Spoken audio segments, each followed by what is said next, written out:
Hello and welcome to Movies You Missed podcast. I'm V. And I'm John. How you doing today, John? Not too bad. I got a pour of bourbon with me tonight. I think tonight's going to be a lot of fun. It depends if that's your first pour. It's actually number 3, so tonight's going to be a lot of fun. I don't always drink when we podcast, but tonight was definitely a night that a little bit of, liquid courage was needed, I felt. Oh, well, I apparently am the adult in the relationship because I always wait to drink until after we were done recording. Oh, well, I have had a few pours throughout our 31 episodes. Congratulations on 31, V. If anybody does follow me on my personal page, all I do is Scotch and bourbon reviews, every now and then some beer reviews, but it's been a bit of a stressful week, so that's why I needed some liquid courage because I really wasn't doing great today, and I wasn't in a great headspace about an hour before we started recording, but after catching up a little bit and, tasting the sweetness of that corn, rye, and malted barley, I'm ready. I'm right there with you, man. I'm actually was going to say the same thing to you right before we started recording is I feel so much better than I did an hour ago now that we've caught up and Yes. got the chance to shoot the shit because I, too, have had a pretty stressful week and have also been drinking this week, so I get it. I prefer rum and beer, so we do have different tastes in that way, but... Together? No, God, no. Oh, okay. Oh, okay. I was like, question. my gosh, what a cocktail. I'm going to do that when we hang up. I've got some rum in the cabinet, and I've got some beer in the fridge. No, rum and beer. You were explaining the liquor you liked, and so Yes, I did was. the same. No, But you know what? I might try rum and beer together. Who knows? So anyway... Anyway... We are both feeling much better and really happy to bring this podcast to all of your ears today, especially because we're both very grateful for the movies we picked this week because they are on the lighter side and we both needed that this week. Absolutely. Yeah, they really did help kind of bring me back down to earth a little bit. Well, they helped Actually, me lift me up. 4 of them. Well, yeah, you know what I mean. You know, at a point like when you get angry at life and you're just like, fuck it, I don't even want to laugh. And then you put something on, like one of the picks that we chose, or one of the 4, essentially, because we did do sequels this week. They really were moments of clarity. They were moments of hilarity and still genuine entertainment. You know, it's not like one of those movies where it's like a nostalgia trip. Granted, yes, they definitely are nostalgia trips. These movies, they hold the fuck up. And granted, I haven't actually seen your movie in several years. So I was very excited to watch yours again. And we're not talking about it yet, but I'll tell you right now, I had a great goddamn time. Oh, I'm so glad to hear that. And how could you not? I agree with you. Yes. I agree. Full of levity. They were great movies for this week. But before we get into our picks for this week, I believe you saw a movie this week. I did, actually, yes. Very excited about it, too. I have only ever seen the first one that pertains to this particular film. The first one stars Arnold Schwarzenegger and Carl Weathers. That was Predator. I watched Prey on HBO with April Midthunder. Fuck! What a fucking movie. I was by myself. I had both the dogs to my left and my right, the cat on, the back of the couch. 20 minutes in, I'm thinking like, all right, it's one of those establishing 20 minutes. We definitely need this to get into this tribe and, this really, I really like the fact that there was a lot of exposition with that tribe because, a lot of times we only get tribal stuff or indigenous people's storylines very quickly, very watered down. This one was really like nitty gritty. This one was like really sunk their teeth into the storyline of April Midthunder's character. And then the Predator shows up, and then that, oh my good goddamn, there were some just phenomenal sequences. I remember telling you that I was sitting in my theater room by myself just going, oh shit, yeah, fuck yeah. Like I was just like, there was some sequences and battles between her and the Predator and then the white men that showed up. Oh my Those gosh. fur traders. Oh hell yeah. So fucking satisfying. I just love a good badass female-led kick-ass movie. And April Midthunder, all I want is more of her. I just want to Yes. see more of her ass-kicking abilities. Really, truly a fucking fantastic fucking movie. For a streaming service from Hulu. From Hulu. It not only did it really inspire me, but at the same time, I was just like, I look forward to what else is coming from Hulu. Like Netflix has yet to really blow me away. There's a few of them that have done a great job. Mindhunter is a series, movie-wise, there's a few. But this one was... I guess I needed it at the time. I needed that adrenaline. I needed that madness and that blood-soaked just survival instinct. I don't know. It really just fucking kicked ass, and I was very, very excited to watch it. And I know you had watched it a few weeks prior. Yes, and I'm so stoked you watched it on my recommendation because Yes. the minute I finished that movie, I was like, holy shit, John has to watch this. Yeah, and I finally did. I'm so glad you did. I had a few free hours at home. I took my wife to work, and I was like, what am I going to watch today? But I was like, you know what? Fuck it. I'm going to watch Prey. And I'm so glad I did. It was in 4K. It had a good sound mix. I had my soundbar cranked up. My room was shaking. And man, the Predator, fucking bitchin'. Totally fucking badass. Awesome rendition of the Predator. Yes. Hell yeah. So I will likely go back and watch all the other Predator movies at this point now. No, don't watch Predator 2. God, it'll ruin the whole series for Okay, you. not Predator 2. No, watch the I'll one watch the Adrian Brody one. and Predators versus Aliens. That one's fucking badass. Yeah, that's a badass flick. I've heard good things about that one too. Yeah, and it's one of the few streaming services movie. I totally agree with you. This felt like a production level theatrical movie. Hell yeah. I High truly, quality. when it ended, I literally was like, okay, Hulu, get your fucking theatrical release contract going. Yeah, because I immediately. want that in theaters. That would be awesome if Hulu in like maybe 6 months to a year did get a contract to release their films from there on out in theaters, and they were like, you know what, fuck it, let's toss Prey in there. I would totally fucking see that shit in hell theaters. yeah.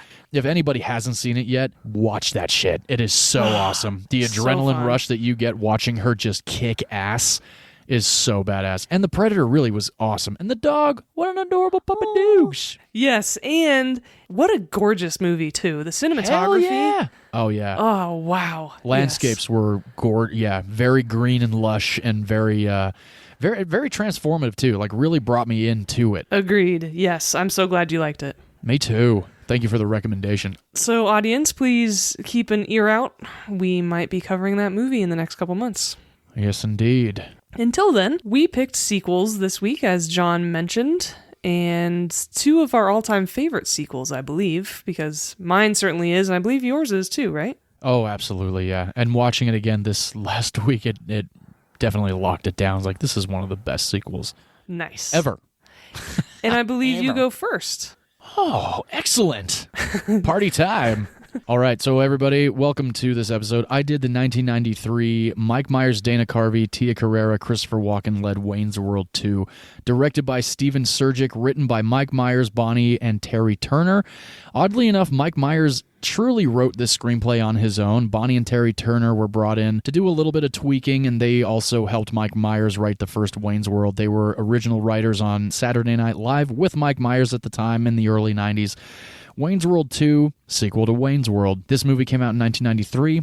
I hadn't seen the first Wayne's World until I was about 13 years old. Mm-hmm. I saw the first Wayne's World. I was hanging out with my sister's friend's younger brother, and at that time of my life, I had to call mom and dad and ask them if I could watch a movie. And this was how I actually saw Dumb and Dumber for the first time, too. I was at a sleepover of a buddy of mine's house from church. His name was, oddly enough, Mike Myers. And way. I swear to God, his name was Mike Myers. And he and I watched Dumb and Dumber on like the first sleepover that we ever had together, beyond playing Sonic the Hedgehog and Toe Jam and Earl on Sega Genesis. We were gonna wind down and watch a movie. I called my parents and I was like, Mom and Dad, Mike wants to watch a couple movies. Can I watch one of them? And my dad was like, what movies does he have? And I was like, I truly do not remember what other ones I mentioned, but I mentioned Dumb and Dumber. My dad's like, watch Dumb and Dumber. And I was like, okay. And Dumb and Dumber to this day is still my favorite comedy of all time. But really? Oh, hell yes. Oh, fuck yeah. I can watch that movie every month of every year and still laugh my fucking ass off. I love Dumb and Dumber so fucking much. So anyway, going back to being introduced to Wayne's World, same thing. Mom and Dad, we want to watch a movie. What can I watch? What does he have? Oh, he's got this, that. He has Wayne's World. My dad, why don't you give Wayne's World a shot? Okay, so we watched Wayne's World, and maybe 10 minutes in, I'm already like biting a pillow because I'm laughing so fucking hard. And I was, like I said, I was maybe 8. Well, no, at this point I was junior high, so I was like 12 or 13, you know, and I was really enjoying it. Fast forward to maybe about a year later, I rented Wayne's World 2, and I fucking fell in love with it. Wayne's World 2 opens up with Wayne and Garth doing their typical show, based off the Saturday Night Live skit from the early 90s. I'm sure everybody at our age or older knows of the whole Saturday Night Live sketch. Very entertaining, you know, very comical. So Wayne's World 2 opens up with the show being shot, and they start getting into how they are on earlier than they normally would be. And they're on because Plant World usually has their time slot. And then Cooking World originally also has the time slot after Plant World. But luckily, White Supremacy World was canceled, and all the changes worked out. So Wayne's World is on early because damn it, that was so funny. I love that. Luckily, White Supremacy World was canceled, so all the trades worked out. So they end up being on early because they're going to a concert in Aurora, and they're going to see Aerosmith, my most favorite fucking band of all time. I've seen Aerosmith twice live. How did I not know this? I don't know. I love Aerosmith. I have been a fan of Aerosmith since I was like 8 years old. The first song that I ever heard, oh hell yeah. First song I ever heard from Aerosmith was Back in the Saddle. I thought it was the funniest fucking song I've ever heard in my life because it opens up, as everybody knows, I'm back. It's like screaming, and I'm just like, what is this? Like, it cracked me up. So my mom told me that I should get the Aerosmith Greatest Hits, got the Greatest Hits, Dream On, Back in the Saddle, Come Together, Kings and Queens.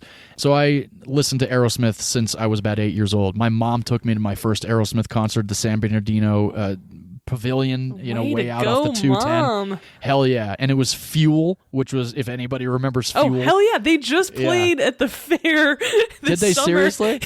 Yeah. Oh my God. They have a new lead singer, which I didn't know about. Oh, do they really? Yeah, oh, wow. they do, unfortunately. But the new guy sounds a lot like the original. So they're going to the Aerosmith concert. They go to the Mirthmobile. We all know the Mirthmobile, where Bohemian Rhapsody got its most majestic resurgence in the first Wayne's World. Best free advertising ever. Yeah, and before that whole sequence in Wayne's World, we meet Wayne. He gives us a rundown of his life. You know, I have an extensive collection of name tags and hairnets. So I still live with my parents, which I admit is both bogus and sad.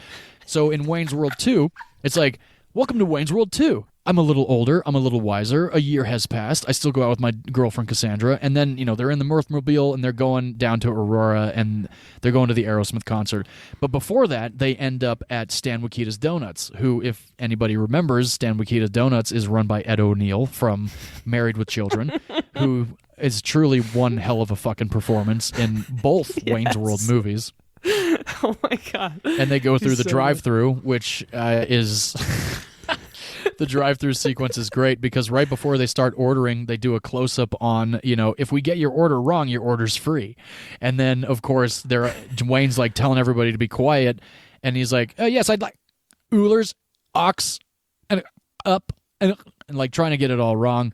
And so the guy's like, oh, let me read your order back to you. And then he reads it back perfectly. And Wayne's just like, yeah. And he's like, thank you. Drive around, please. And then they drive around. Welcome to Makita's. How may I serve you? Yes. I'd like rulers, a ox, and a Makita cup. And then I think I would like a large with cream. Yes, and could I please have a donut, raspberry, and a orange drink? What? Oh, I'm sorry. And bigger. Okay. Oh, well, let me try to recap the order. A crawler, 2 sugar pucks, a Stanley Cup, a large coffee with cream, a raspberry jelly donut, orange drink, and a box of 5 holes. Yeah. Thank you.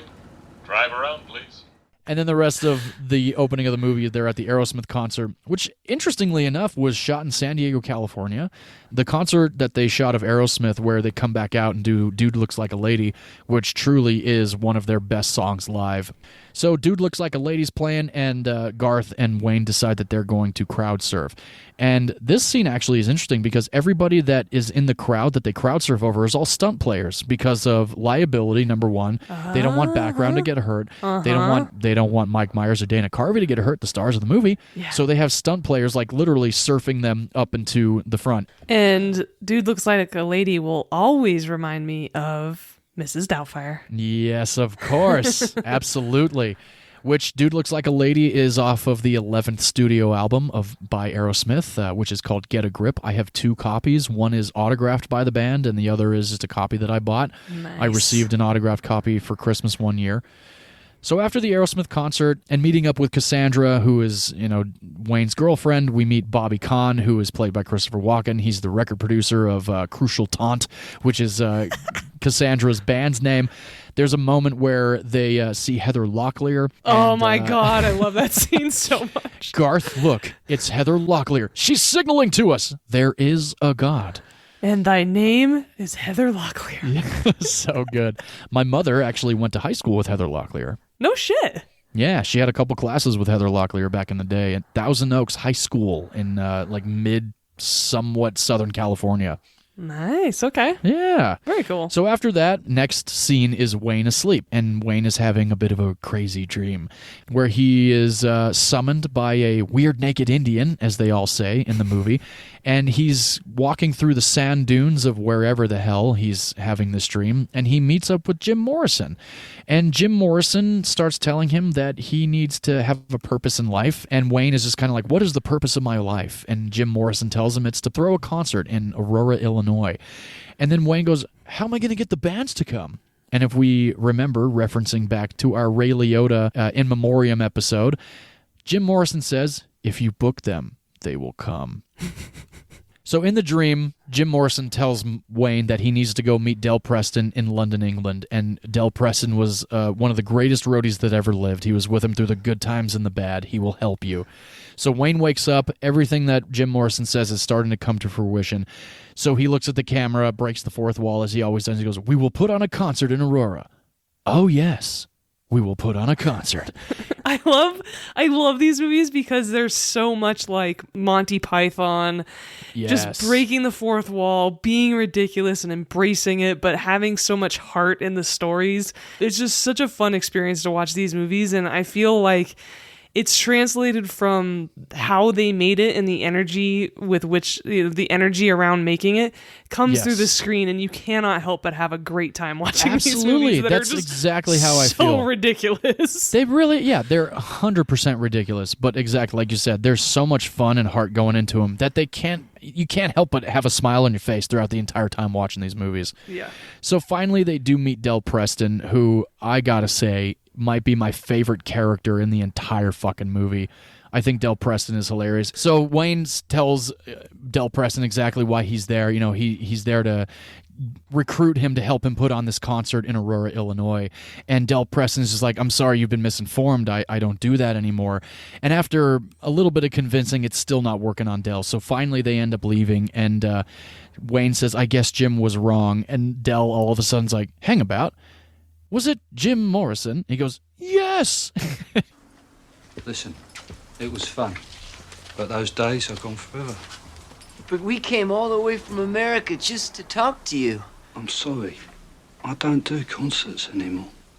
Come on, let's go. I guess Jim was wrong. Hang about. Was it Jim Morrison? Yes! Amazing. Did he have a naked Indian? Yes! Wow. I had the same dream. So, of course, Del Preston's now on board to help birth Wayne Stock. And what a great fucking name for a concert that Wayne Campbell is going to throw in Aurora, Illinois, called Wayne Stock. When they finally bring Del Preston back to Aurora, they're sitting at Stan Wakita's Donuts. And Del Preston tells him a story about how Ozzy needed 1,000 brown M&Ms to fill a brandy glass or he would not go on stage that night. This is actually based on a true story. Not from Ozzy Osbourne, but from Van Halen. Van Halen had a rider, and if anybody knows what a rider is, it is basically a list of demands that the band has that every city or venue has to adhere to for the band to feel welcome, for the band to actually get in the right mindset, quote unquote. Mariah Carey's rider is absolutely fucking insane. It is. As is Jennifer Lopez's.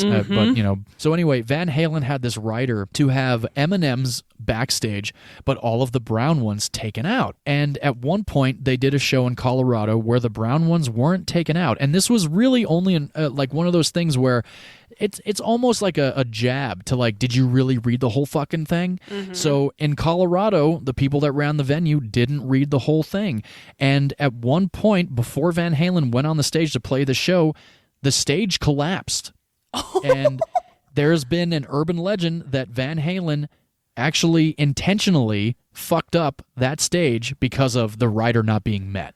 So when Del Preston tells this story about 1,000 brown M&Ms to fill a brandy glass, or Ozzy wouldn't go on stage that night, it's based on a true story. Oh my God, that's hilarious. I think that's pretty fucking hilarious. Yeah, I think that's great, to be completely straight up with you. I think that's hilarious.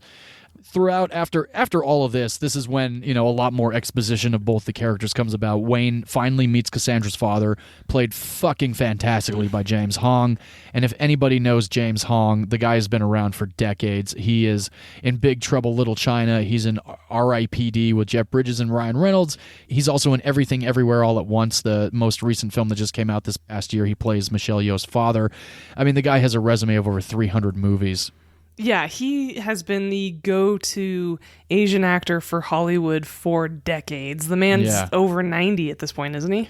Oh, he was born in 1929, so nice. Yeah, I think he is nearing 100 fucking years old. Badass. And what a fucking awesome guy. Like I just every time I watch Wayne's World 2, I'm like, all right, we get to watch the whole dubbed karate sequence with Wayne Campbell and Mr. Wong. After that whole sequence, Garth is doing his laundry. This is quite a hilarious sequence because... Oh my God, it's so funny. Quite the bombshell walks in. Honey Hornay, played by the captivating Kim Basinger at the time. My goodness gracious. I'm sure she's still beautiful. I haven't seen her in anything in a while.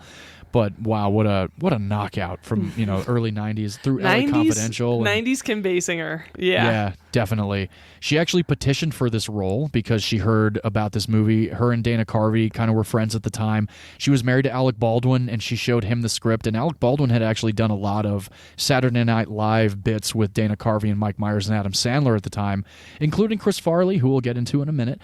And Alec Baldwin was like, you should do this fucking movie. And thankfully, it was Kim Basinger because, my gosh, how awesome. She's so good in this movie. Oh, yeah, no, I've got it all. Where? I'm low on gas and you need a jacket.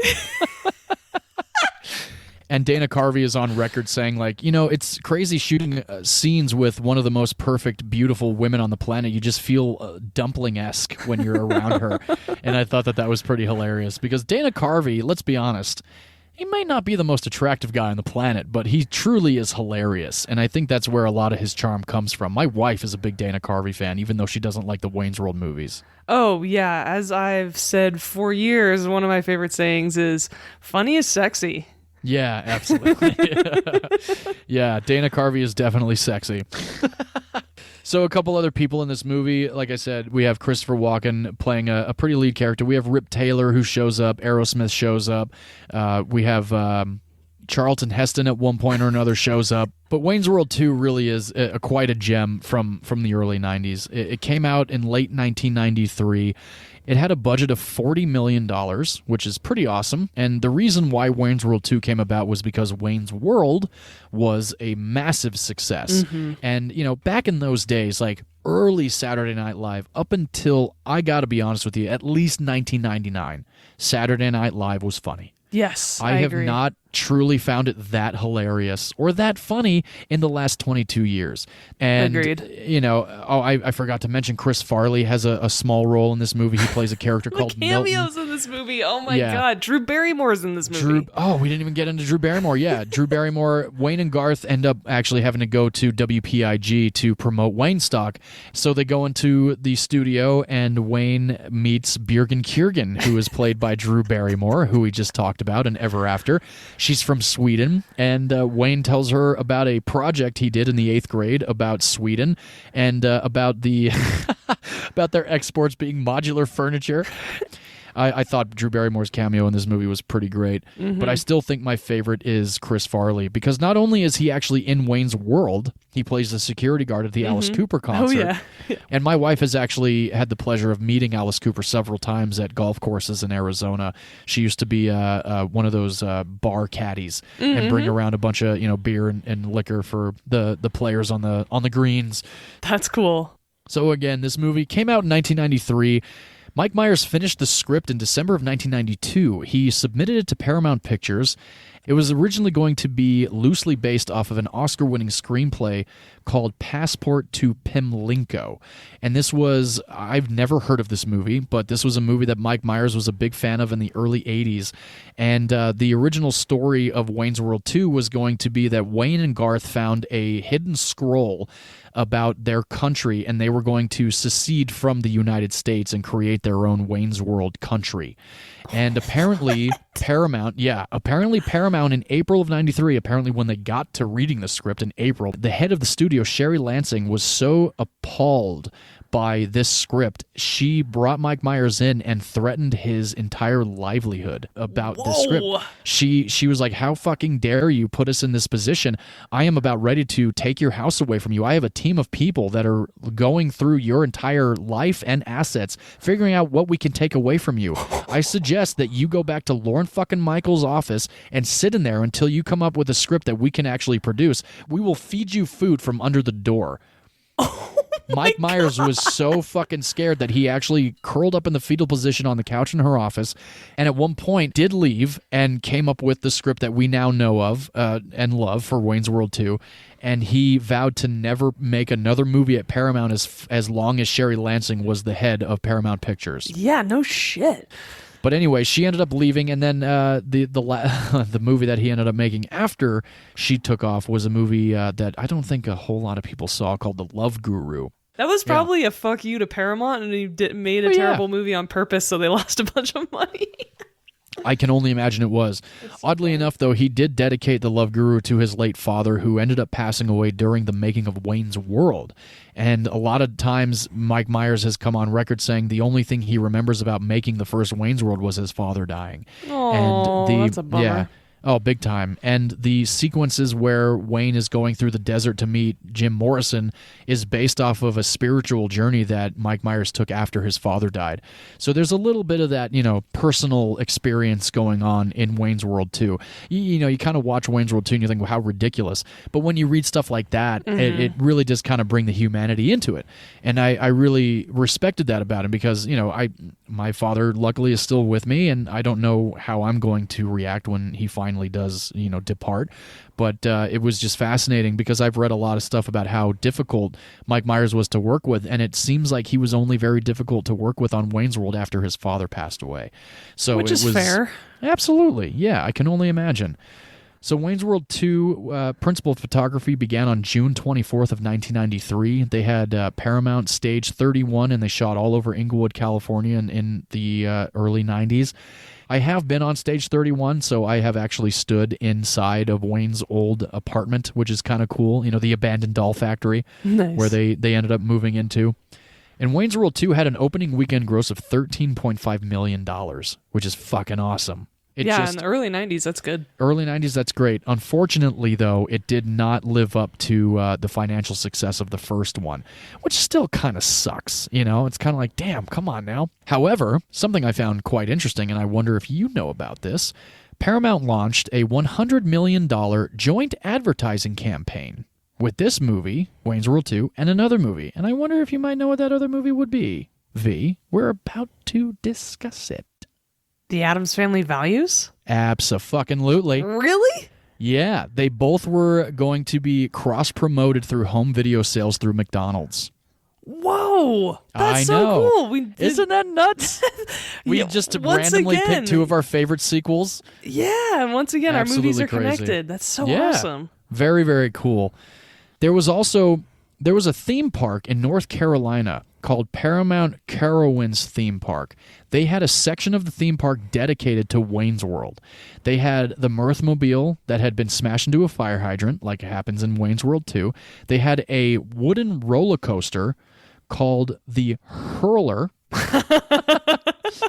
They had a Stan Wakita's donut shop that you could go and eat in, and they had another ride called the Scream Weaver, which I thought was kind of funny because Instead of Dreamweaver. was the song that always played whenever Wayne talked about Cassandra. Dreamweaver. Cassandra, she'd give a dog a bone. So fucking good. There was also a parody in this movie from one of my most favorite films of all time when they're going to check out the Adlai Stevenson Memorial Park where Del Preston tells them that's where they can really put the show on. And they're looking at the map up against the window. And if you notice, Garth fills up a cup of water and then he puts it on the dashboard. And they're like, oh, let's look at the map again. And Garth's like, I know where we are. He goes, hold on, Garth. Did you hear that? He goes, what? And then there's close-up of the cup and it shakes. And then they move the map away and there's a Tyrannosaurus Rex right there. Thank you, Steven Spielberg, for Jurassic Park in 1993. So Wayne's World 2 ended up only pulling in $36.8 million on an estimated $40 million budget. Oof. That sucks. I bet it made up for it with rentals, though. Oh, I can only imagine. So yeah, that's Wayne's World 2. I think everybody can understand that I'm a major fan of this movie. 1993 release. V, I wonder if you might know the number one movie of 1993. It's got to be Jurassic Park, right? It absolutely fucking was Jurassic Park. Okay. $338.9 million for Jurassic Park.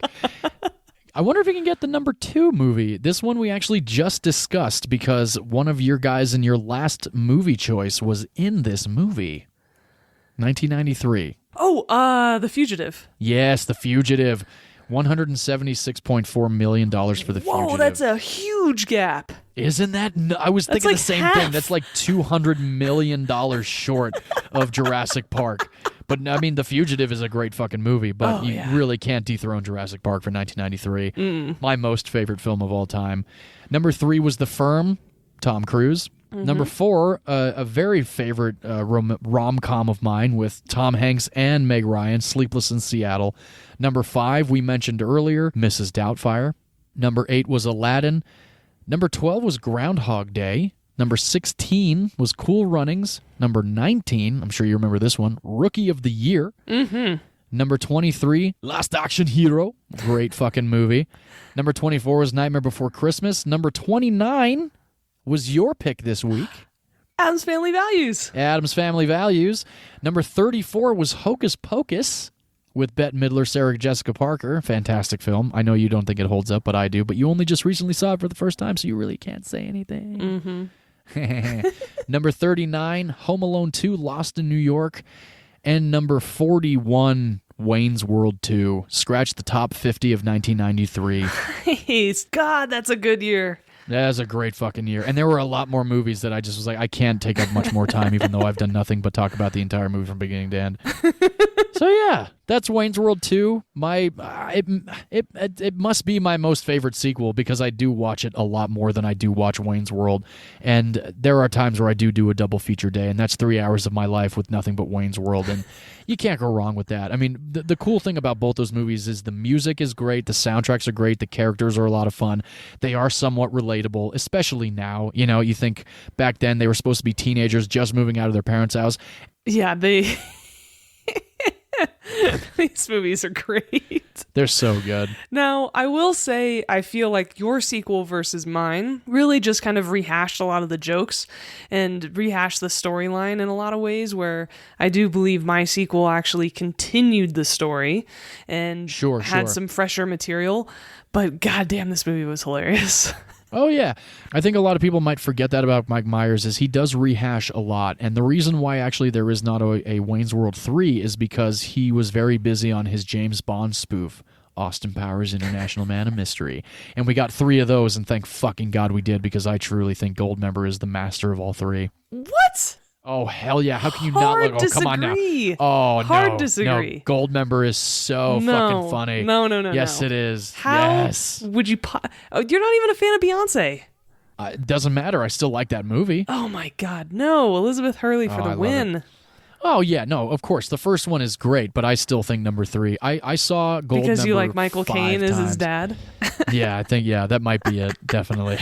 No. The first and second ones are far superior than the third. Spy Who Shagged Me is pretty good. They're all good. And Mike Myers is just starting to make a comeback. I remember him as the, music producer in Bohemian Rhapsody, actually, of all things. Oh my gosh, yeah, he is in that. He's also in Inglourious Bastards for a minute. He is, that's right. Yeah. So yeah, Wayne's World 2, 1993.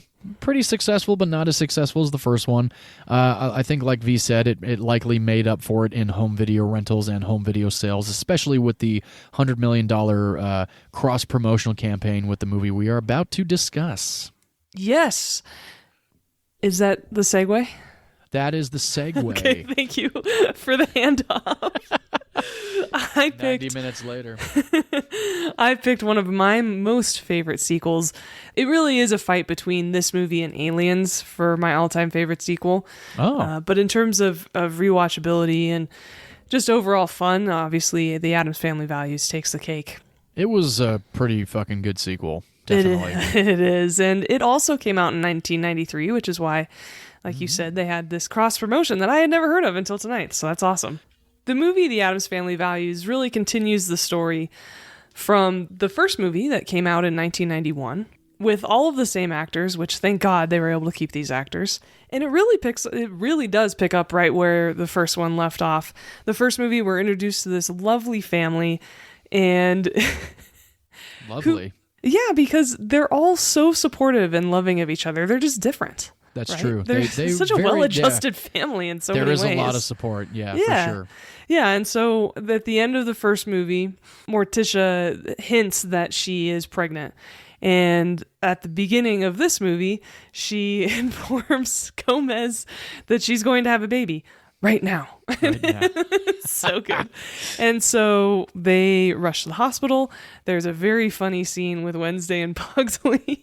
Oh, yeah, that was really funny. They're in this waiting room, and this little girl is like, and then the stork came down and put a diamond in the Cabbage Patch, and the diamond turned into a baby.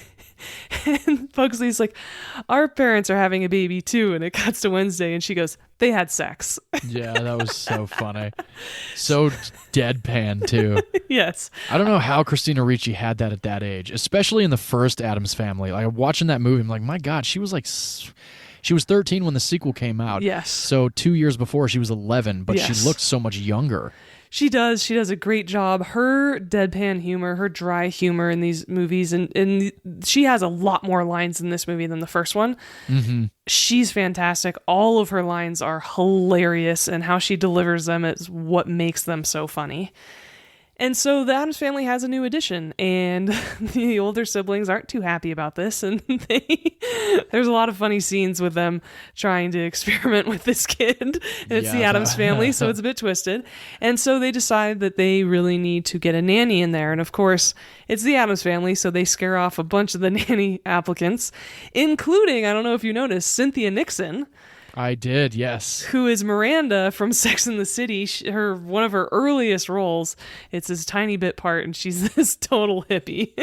I thought, that was great. That was so funny. So they go through a bunch of applicants, and they end up with this woman named Debbie Jelinski, played amazingly well by Joan Cusack.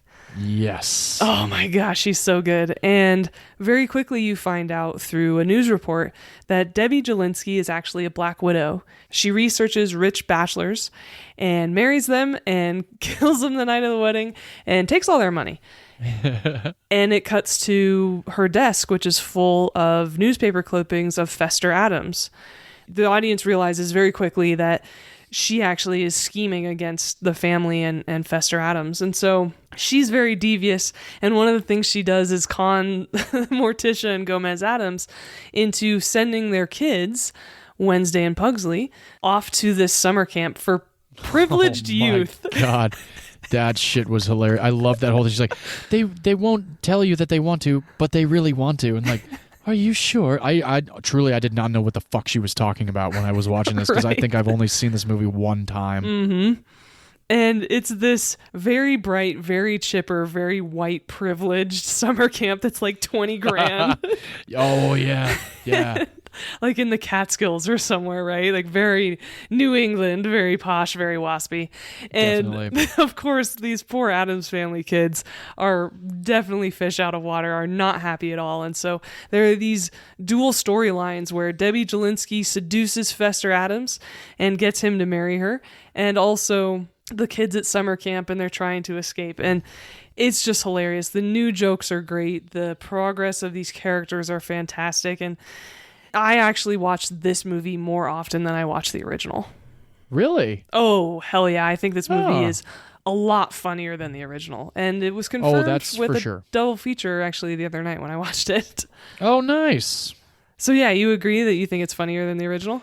I laughed a lot more in the sequel. Yeah, exactly. Definitely. And I did not enjoy the original. I thought the original was great. Totally, yeah. This one, though, pushed the envelope a little bit more with the double entendre and a lot more of the morbid humor. And I thought it was hilarious that when I pushed play on Netflix, it said PG-13 for macabre humor. And I was like, it's the fucking Addams Family. Like, what can we expect? What do you expect? Yeah, and so there are only, suggestions or inferences of violence, or and it's not even like, they carry knives but nothing ever happens with it, right? Or they try to drop a bowling ball on a baby and that of course gets foiled. And there's a couple of suggestions of sex, but you never see anything. I mean, kids over the age of 8 can totally watch these movies without a problem. Oh yeah, definitely. I think even the original series, I mean, my wife and I watched the original series when she first moved in. I had never seen it, and I thought it was great. I mean, every episode was hysterical. Yeah, absolutely. And I just love this family, and as anyone who's listened previously, anytime a storyline focuses on a character who's a little bit different, who's a little bit odd, who, marches to the beat of their own drum, I have a big affinity for those stories. And so, of course, a whole family being these kooky, gothic people who still are this great nuclear family who love each other and support each other. It's so wonderful to see. I completely agree with that. And Gomez and Morticia have always been couple goals for me. They're one of my favorite couples of all time in movie or TV. And I don't know if you remember, but at the very beginning of our podcast, one of my favorite subgenres is married couple capers. And so anytime that it's not this is a story about us falling in love, it's more of a, hey, we are already married, we're still in love, and these are the adventures we go on. I love that subgenre, and of course, the Addams Family embraces that wonderfully. Oh, they definitely do. Yeah, I think every character in this movie is very well-rounded, and you really do kind of have an empathy for everybody, oddly enough. Even Lurch at one point, I think he's watering the plants and the bowling ball falls on his head, and you're like, oh shit, but he just keeps going about it because he's kind of the Frankenstein monster of the family. Yes, he is. He's awesome. I wonder if you recognize him from a movie from the late 90s. I do. Are you talking about Men in Black? I am talking about Men in Black. He orders pierogies for Rosenberg. He does. And I love all of the actors in this movie. They're all fantastic. I also quote the hell out of this movie with my sister. Oh, really? Oh my gosh. Especially, there are two key, this movie is extremely quotable, but the two key ones that we quote all the time are when Morticia and Gomez try to visit Fester, and Debbie Jelinski's kind of been hiding him after they got married. And she walks in and she goes, "You've bewitched him and done all these things. All that I can forgive. But Debbie, pastels." Yes, that was good. You have enslaved him. You have placed Fester under some strange sexual spell. I respect that. But please, may we see him? Don't even think about it. You have gone too far. You have married Fester. You have destroyed his spirit. You have taken him from us. All that I could forgive. But Debbie... What? Pastels?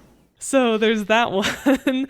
And then also the speech that Wednesday makes at summer camp when she's forced into this play at the end of the summer camp. That was fucking funny. And it's this story of the first Thanksgiving, which of course is not historically accurate, super offensive. And Wednesday's supposed to be Pocahontas, and she's like, wait, we will not break bread with you. And she goes into this whole speech that's fantastic.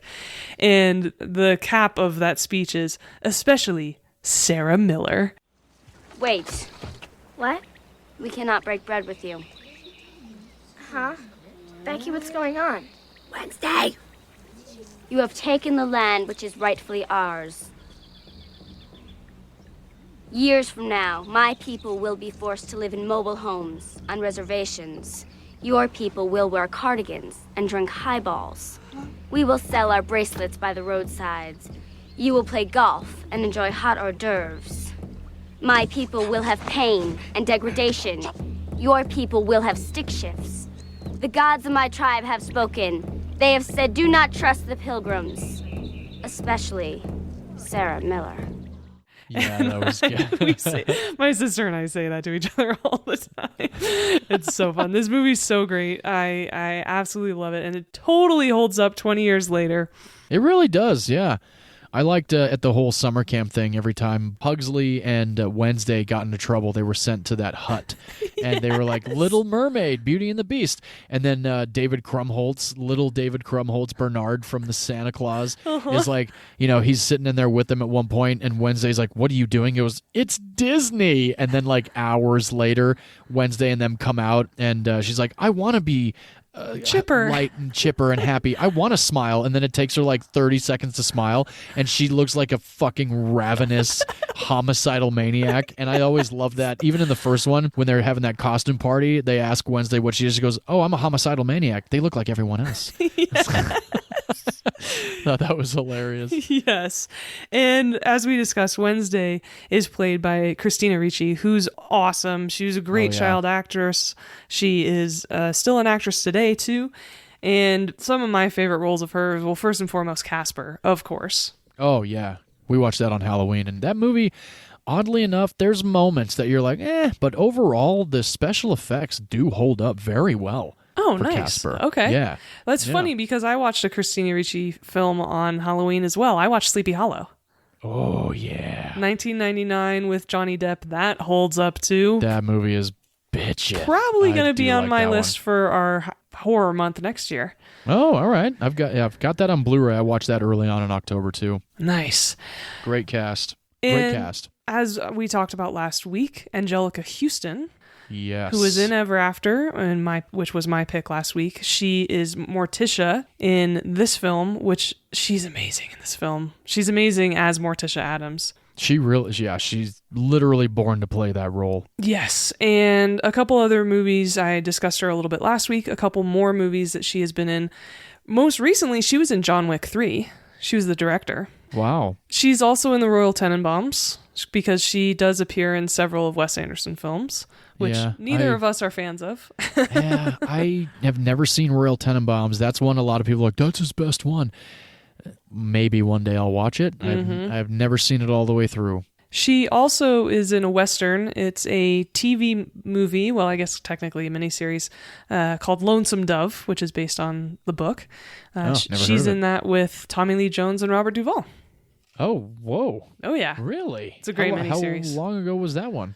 Early 90s, right around the time she made Addams Family, I think. She's also in one of my favorite rom-coms that is absolutely a really extreme guilty pleasure of mine called When in Rome with Kristen Bell.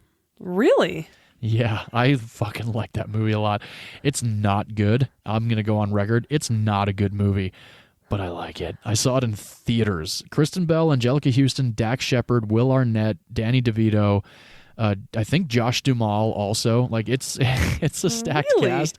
Yeah, it is like I said, it's an absolute guilty pleasure movie of mine that I watch maybe once a year because there are moments that really get me really going and laughing. But overall, I know it's not a good movie, but it's a good movie. I like it. Which is funny because we were just talking about having a guilty pleasure episode. Yeah, and I was thinking about doing Cursed with Christina Ricci, but I might actually do When in Rome because it's so terribly good. Do it. It's Kristen Bell's like a museum curator, and Angelica Houston is her boss, and she's only in it for like 8 minutes of the movie. But yeah, it's a good movie. Yep, that's going to be your pick. Yeah, probably. Raul Julia is Gomez in this movie. Oh, Again, so good. He was born to play that role. Definitely. Just like she was. Unfortunately, he passed away at 54 years old. This was his last movie to be released before he died.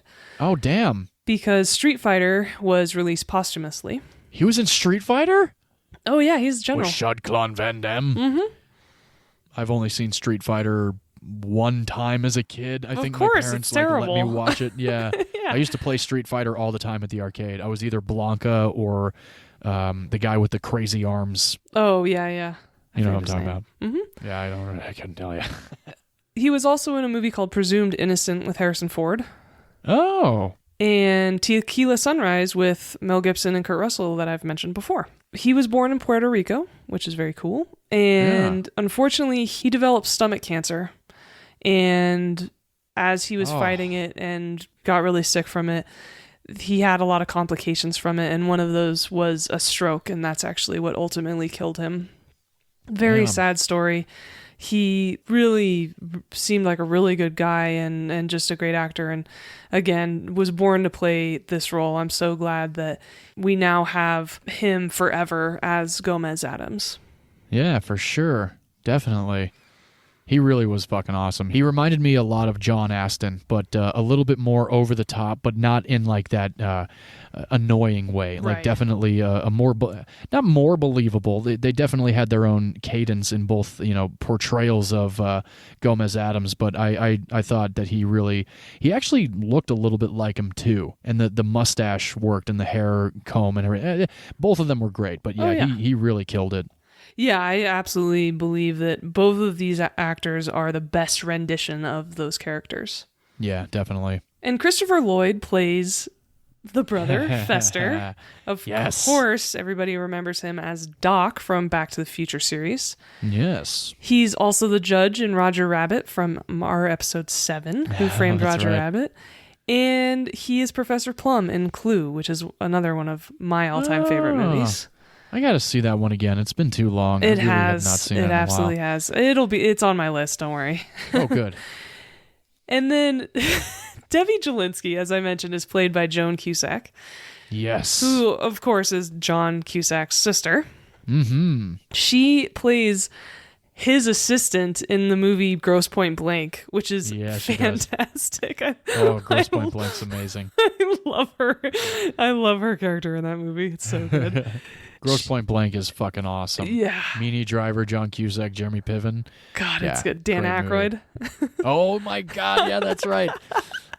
She also voices Jessie, the cowgirl, in the Toy Story series. Yeah, she does. And lastly, she's one of Julia Roberts' friends in Runaway Bride.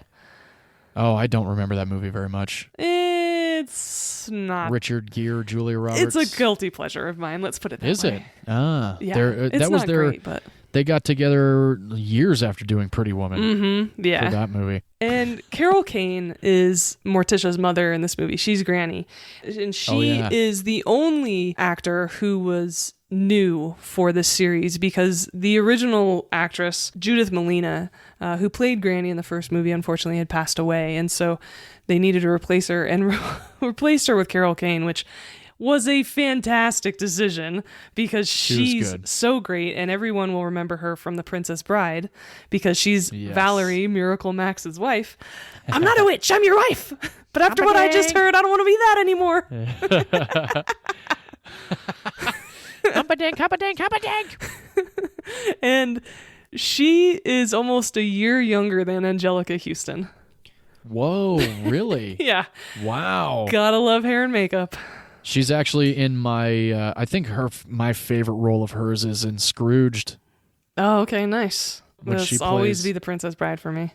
Really? Yeah, Yeah. she's the ghost of Christmas Present, Okay. I believe, in Scrooged. And the last two actors that I will talk about in this movie are the camp directors of this summer camp that I mentioned. Oh my God. Peter McNichol is the director. He is well known for the show Ally McBeal, as well as being the museum curator in Ghostbusters 2, who was Sigourney Weaver's boss. Oh, I didn't know Sigourney Weaver was in the sequel. I didn't think that there would be any reason for her character to come back. Oh, there's a definite reason, and they center around her a lot again, too. Oh, Yeah, well, I she's should great. check that one out. That's a sequel that I need to check out then. It is. And his wife in this movie is played by Christine Baranski, Yes. who is one of my all-time favorites. She's so good. I adore her. She is one of Meryl Streep's friends in the Mamma Mia movies. I didn't see those. I've only seen the first movie. I did not watch the second one. Yeah, I didn't see the first one on purpose. Oh, I get that. And she also plays one of the reporters in the movie Chicago, which is one of your favorites. Yes. Oh, yeah, she's good in that one. She is the best friend in this early 90s show called Sybil, which starred Sybil Shepherd. Oh, I remember that one. She Yeah, is I never the- watched it, but I remember it. Oh, yeah. She is the original rich, drunk friend. She really created that Karen Walker style character that we see later on in Will and Grace. She was the originator of that type of character. She's also in Cruel Intentions. Ooh, yeah. She is Warren Beatty's wife in Bullworth. Oh my God, Bullworth is fucking hilarious. Mm-hmm. That movie's And funny. she is also Robin Williams' ex in The Birdcage. Yes, she is. Oh, That's right. God, so good. I love that. These two together playing the camp directors were so funny. They were such great comedic elements to this movie. She really was pretty damn. I remember texting you. I was like, she's in this. Yeah. And Paul Rudnick wrote this movie. He had also written The Stepford Wives, Oh. In and Out, Oh, all right. I saw In and Out. and Sister Act. Oh, no kidding. Yeah. Oh, wow. Sister Act's a good one. It is. And Barry Sonnenfeld directed this movie. We've talked about him multiple times on the show because we are both fans of him. Yes. He directed all 3 Men in Black movies, Hell yeah, he did. 2 of which were good. Yes. He directed Get Shorty, which I love. You have not seen before. I turned it off. So Oh, that's right. You hated it. Truly haven't. That's right. Well, I haven't finished it. I remember turning it off, and it's still on one of those like I got to give it another shot lists. Yeah. The Addams Family, the original Addams Family movie, Yes. was his directorial debut. No way. Yeah, which was impressive. That's fucking cool. Very Yeah. impressive. And he got a sequel 2 years later. Hell yeah. Yeah, Barry Sonnenfeld actually has a cameo in this film, he does. That's right. and in the first one too. Oh, really? I didn't know. Yeah. So in this movie, he plays Glicker's dad, who is kind of Wednesday Addams' little love interest at camp, which is super cool. Yeah, I thought that was pretty funny. He has a very quick, like, very minute little screen time in the first movie. He's on the train at one point or another. Remember when Oh, that's Gomez right. is doing the trains? He's the guy Yeah. in the train who looks up at Gomez. That's right. I forgot about that. And that scene, that scene in the original one really kind of threw me for a loop. I was like, what the fuck is going on That's here? an awesome scene. Yeah, it is pretty good. And to add to Morticia Addams, she is always lit separately from everyone else. If you've ever noticed, Yeah. her lighting always has a beam of light across her eyes that just really enhances her whole aura, which is fantastic. So the new baby in the house, Pubert. What a name. We wanted something. Oh God, what's that quote? We went through all the usual baby names: Lucifer, Benito, Mao. Then we came to our senses. Pubert. Pubert. I love the beginning too. Like, is it a boy? Is it a girl? And Gomez like, it's an Addams.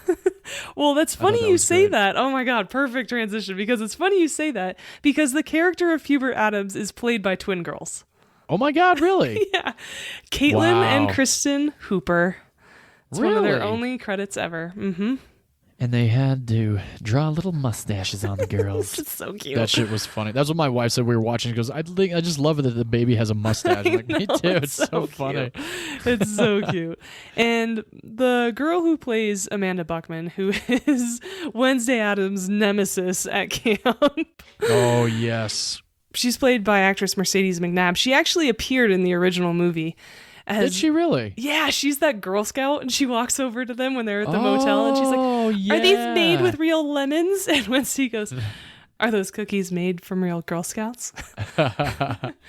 That's good. That's awesome. Very cool. Oh, They Yeah. really brought everybody back. They really did. And why you were talking about that little cabin that they get sent to Yeah. when they're being bad. And one of the films that Wednesday and Pugsley are made to watch is the musical Annie from the 80s. That's right. Right. That was directed by Angelica Houston's father, John Huston. No shit. Yeah.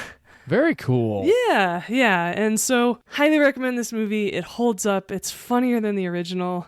It's a great sequel. Unfortunately, like your film, it performed lower than expected at the movie theater. And it did have a higher production cost, and you can definitely tell the difference from the first movie with Thing, the hand that is part of the family.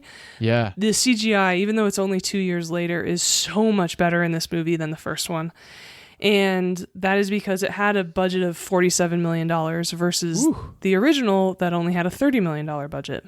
Wow. I actually thought that the hand was, I mean, the guy that did it was in a green screen body and then did the whole hand thing, you know. So a lot of times it was cut in.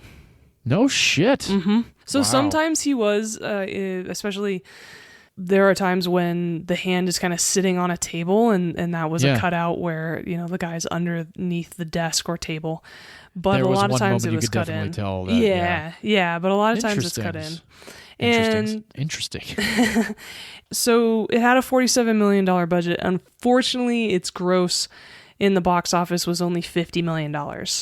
Ooh, ouch. However, like your movie, I do believe that it probably earned a lot of money in DVD rentals and sales. Oh, well, most definitely. VHS back in the day. Yeah, DVD wasn't a thing yet. DVD wasn't a thing. But right now, you don't have to worry about finding it on VHS or DVD because it is currently streaming along with the original on Netflix. Very true indeed. Yeah, that's how I watched it.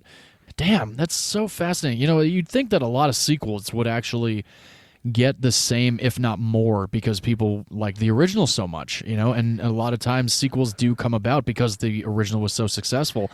But I guess even today, a lot of people are like, you know what, I'll wait for the sequel to come out on, you know, DVD or something or Blu-ray, and you're kind of like, well, why not just go see it anyway? And you're right. The original movie from 1991 made $191 million worldwide. Wow. Yeah. That is wow. Off a $30 million awesome. budget. Yeah. Well, congrats to them on that. Goodness gracious. And that's my sequel pick. Good sequel pick indeed. And would you watch Wayne's World 2 with your grandma? I don't think so. Really? No, I don't think so. Not her type of humor? Probably not. Yeah. No, I feel like that would be an eye roll every couple of seconds. Even the original Wayne's World would not be for Grandma so much. Like we've definitely talked about the movies Grandma would watch, and I don't think that this would be one of them. Addams Family, though, most definitely. My grandma would love Addams Family and Addams Family Values, but not Wayne's World or Wayne's World 2. You know, for Wayne's World, I would suggest mid-teens and above watching it, though I will say older people, say starting in their 30s and above, would probably get the most satisfaction out of the Wayne's World movies because of all the 90s references. Oh, most definitely. Yeah. And I think that could be another reason why I like it so much, but at the same time, I've always been a big fan of both of them since my teenage years anyway, so there is that nostalgia that comes with watching both of these movies. Would you watch Addams Family Values with your grandmother? Oh, absolutely, especially because of the OG show that was on back in the day. Yeah. They would understand all of the references and know these characters.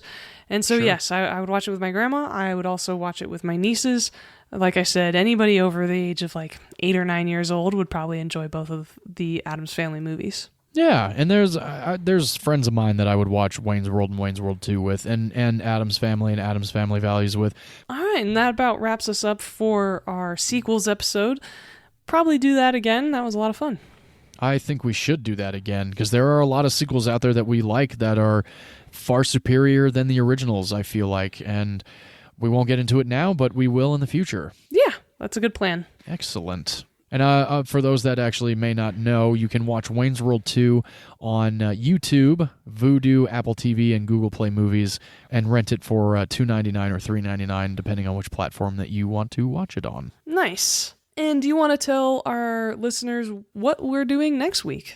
Yeah, let me give everybody a little heads up of what we're doing. We're going a little political on this one. I am choosing a movie that I've actually been a big fan of for quite some time. It stars Gene Hackman, who we have discussed in the past. It also stars Will Smith, John Voight, and a handful of other people, including Regina King. This movie is from 1998. This is written by David Marconi, directed by one of V's favorite directors, Tony Scott. This is Enemy of the State. Such a good movie. So good. I can't wait to watch this one again. I have not watched it in a while. Yeah, me either, actually.